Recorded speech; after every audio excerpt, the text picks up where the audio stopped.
Okay, we got a no cooling call,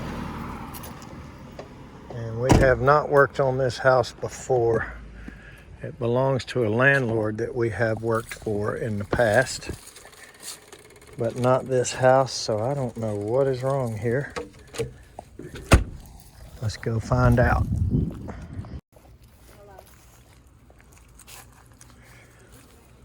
Okay.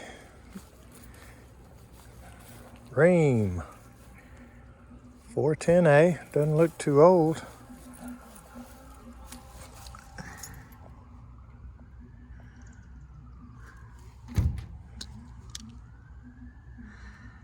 I guess it's older than I thought it was. Assembled in the USA, 2011. Let's open her up and see what happens when we try to run it. Okay, while I was taking the door off, I noticed a little bit of that action going on there. This wire pulled kind of tight and running over the gas line, and looks like it's been chewed on a little bit. And maybe, I don't know if there's a common in here, if these are all hots or what, but might have been getting a little bit of some short action going on there. Man, this thing looks bad to be 10, 11 years old.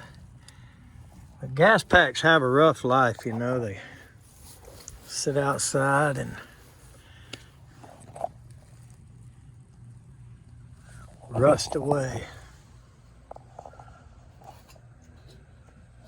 Looks like we got power. Sounds like we have outdoor fan and compressor. So let's find out.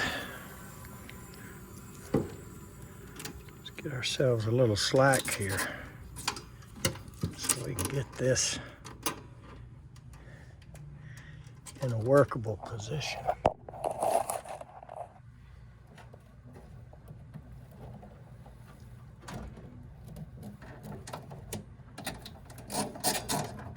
Looks like we do not have a common in this wire,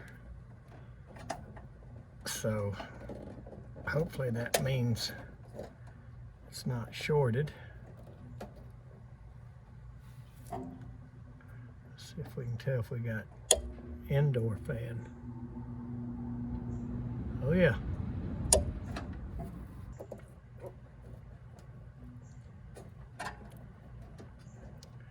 Should have tried the compressor that way too, but I didn't, so let's do that. Oh yeah.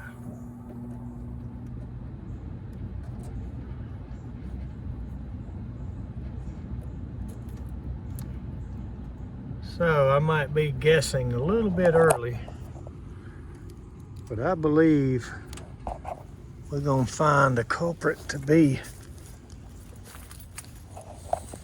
in this thermostat wiring, or the lack thereof.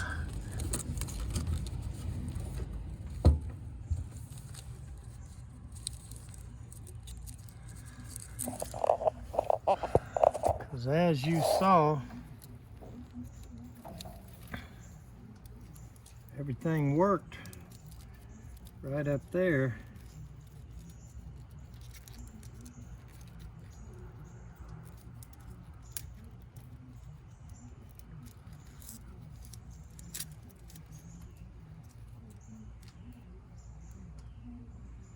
Something's been a chewing.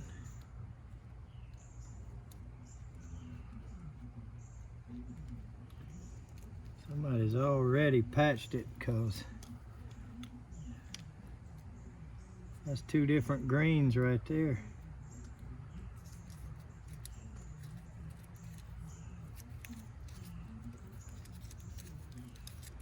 And they patched it with electrical tape. and no wire nuts. And didn't even put a long enough piece.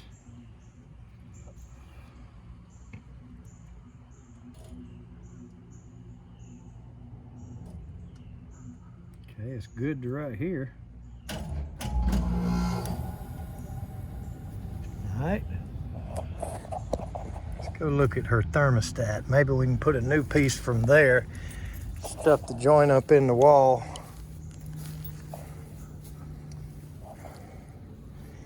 And do a little better than what they done here. Let's go inside and see. I just need to see the thermostat for a minute. All right, so just go on in. Just go in. That is right there on the wall. Okay. Mm-hmm.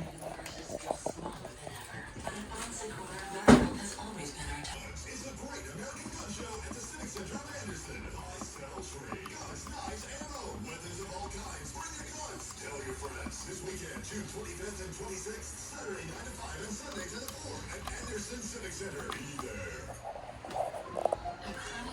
All right, let me go back out here and see what kind of action we got going. All right, sir. All right, because I tell you what, it's kind of hot in there. Yeah, you need some AC. Yes, sir. I need some. Sure do.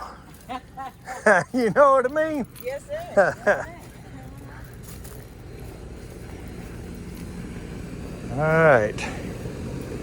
That's what I was afraid of, is it was going to come on, and I'd be wrong. We may have an actual refrigerant issue, so let's get some gauges.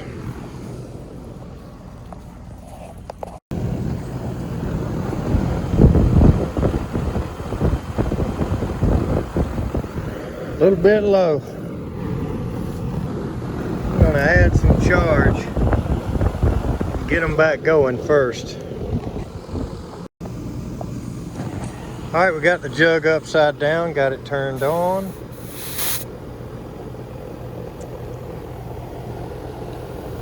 And this is not my machine. This is, honestly, I've worked for these people before, but I'm really just covering for a friend. It's really not my call. I don't think I'm going to be the one back here to fix it permanently. So I'm just going to top it off and get them going, you know, and let them take it from there. Now I draw the line on that right there. I can't leave that. So we're going to dig out a new piece of wire from the van and, you know, fix that. Otherwise, this is going to be their baby to fix. And no, I'm not going to dig this thing open and find a place to put any clamps. I'm just going to charge it by head pressure. Today's outdoor temp is going to affect where I leave this, so let me take a look at that.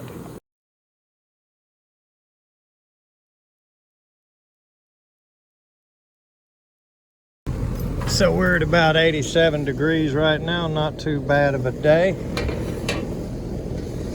And we can take a look at this nice chart they have here.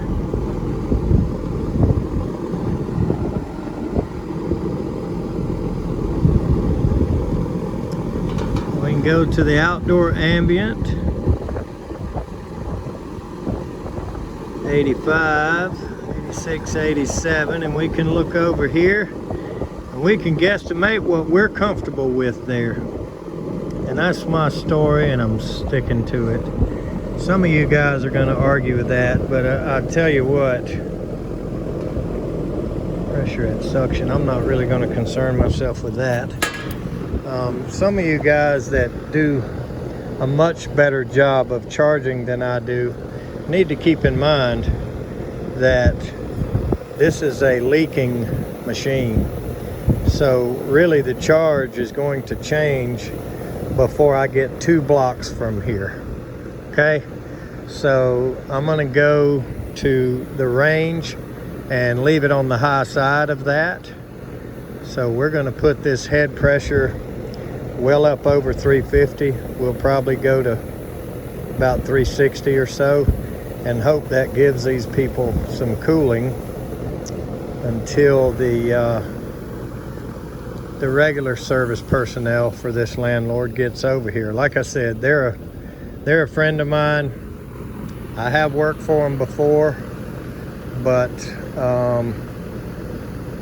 you know, they now use another company. This is not really the you know, bottom line is we're a little bit too high priced for this particular landlord. So they just call me on backup, and then I find out they're using some friends of mine. So we're happy to cover for them.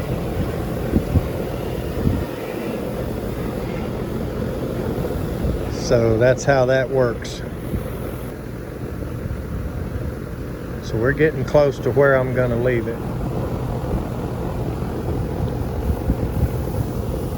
So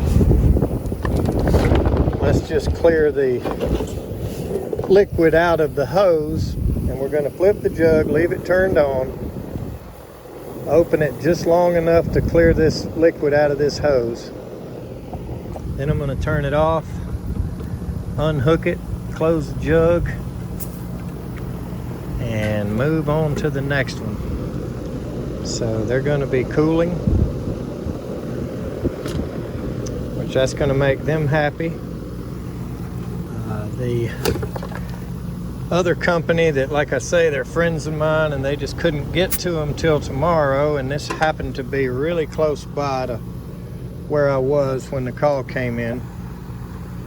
So that's why I sort of stuck it in here. So honestly, we have made some people pretty happy with what would be a quick gas and go. But like I say,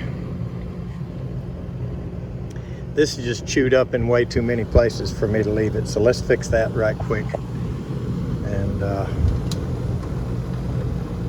then we'll get out of here.